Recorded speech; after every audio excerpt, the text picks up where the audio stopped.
രണ്ട് ദിവസം മുമ്പ് ഷെർലി എന്നെ വിളിച്ചപ്പോൾ പറഞ്ഞു ഇനോഗ്രേഷന് വരുമ്പോൾ ഇംഗ്ലീഷിൽ സംസാരിക്കണം. അതുകൊണ്ട് ഇംഗ്ലീഷിൽ സംസാരിച്ചു. A very good morning to all of you present here. Before I start my speech, I want all of you to do a little activity. And that is, can all of you raise up this hand, please? Raise up your hand. Wave it. Hello.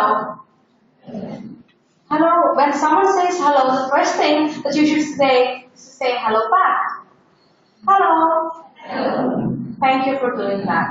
Now, imagine that you have a pen in your hand. How many of you have pens now? How many of you have pens? Okay. Please put it back. Imagine that you have a pen. Have you all imagined? Yeah? Have you imagined? Yes. Now, what is this? The air, okay? So what I want you to do is to write your name in the air. Write your name in the air. Yes. Can you see your name? Who said yes? Good for you. You can see your name. Good. That's good. Some of you said you cannot see your name. Write again. Write your name. I wrote Aiswarya. Yeah. So can you see your hand move? And if you look closely, you can see that your name actually appears there. How can you see that? Raise your hand up. Those who can see it. Only these many. Try again. Right. Yeah. Can you see the lines coming? Can you? Yes. I'm really, really sorry. You people are really gullible. Gullible in the sense that very easily influenced. ഞാനത് പറഞ്ഞപ്പോഴത്തേക്കും എല്ലാം ശരിയാണ്. Have you ever thought of it? When someone tells you, when your teacher tells you, okay, he found this, he found that, and that's what happens outside. Instead of Paranadam, you all believe it. If there is something in the textbook, you believe it. There are very few people who actually read you the things that are actually there in society, in the textbooks, everywhere around us. We are all subjected to it. Even if you say there is life on the moon, you don't ask for evidence most of the time. No. And if tomorrow you say, oh, I saw an elephant flying up in the sky. It sprouted 2 wings, and I saw it flying over the horizon, over the college, over the earth. There are people among us who will believe it without even asking for evidence. And this is precisely what we saw now. I said, okay, you can see your name in the air. There are people who believe it. But there is another side to it. It can be the power of words. If words were not powerful, you will not have done what I said. If words were not powerful, you will not have raised up your hands and said, hi to me. So there are 2 sides to everything. One thing that is positive and good for us will be bad for other people. Like it is portrayed in the most famous quotations of all. One man's bread will be another's poison. Have you heard of it? Yes, this is the same, something that is good for me might be really bad for you. It's like that. So, before I proceed, I need to thank a lot of people for inviting me here so that I can talk to you. First of all, I need to thank Shirley for inviting me here. She called me up a couple of days ago and asked me to speak to all of you and said there is this inauguration of Women's Studies Center in the college. And yes, of course, it's a very important thing. I was extremely happy. And I could boast it out to a few friends of mine and tell, oh yes, I'm going there, I'm going to speak there. Thank you. Thanks a lot, Miss, for inviting me over. And next, I would like to thank the principal. He's a wonderful speaker. He inspired me a lot. Yeah. And I would like to thank Ms. Lata, who will be talking to you afterwards about the importance of having the Women's Studies unit in this college, and all the other dignitaries. And of course, to you, my audience, for listening to me. Women.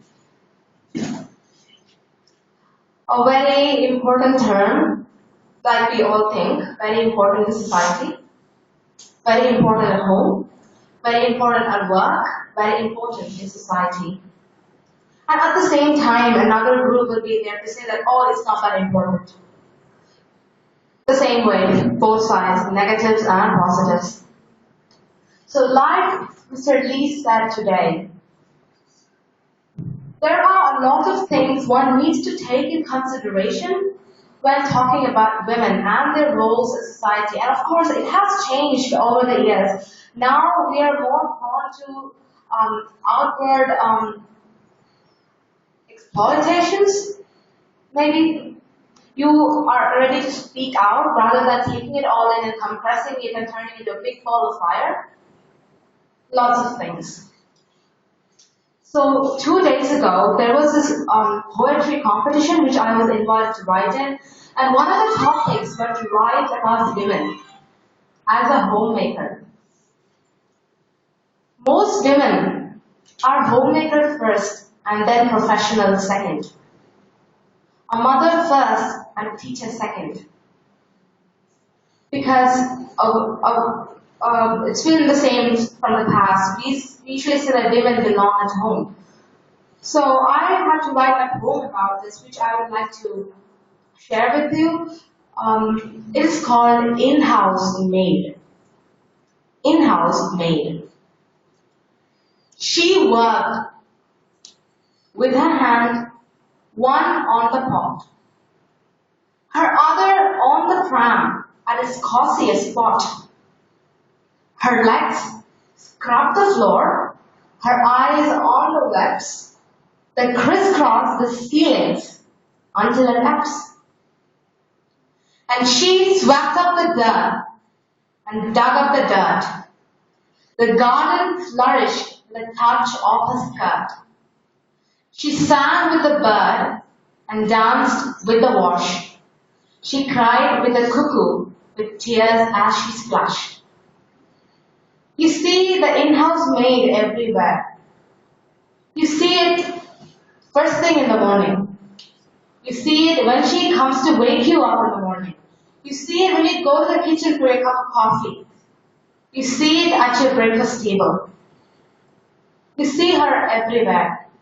Do you know who she is? None other than your own mother. So, continuing the poem.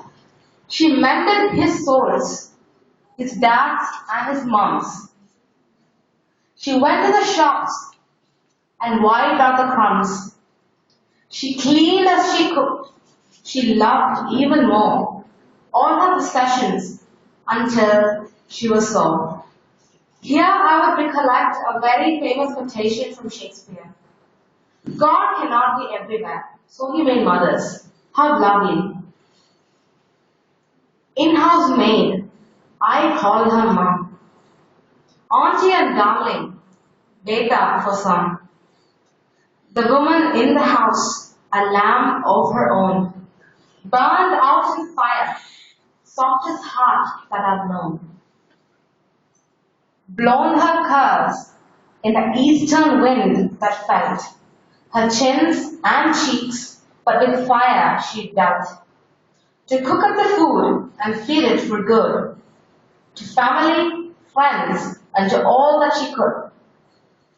In-house maid, making the house a home. Brush out the beauty in the backyard room.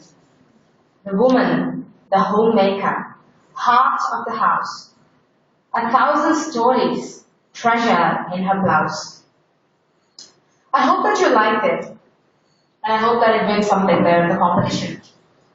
Well, there is a vast difference between a house and a home. Can someone tell me what it is? A house and a home? What is it? Someone? I hear murmurings in my audience, so I would like it if you could share it with everybody. A house? A normal house with just walls, a floor, a ceiling, windows, that's a house. A house becomes a home when there is something in it.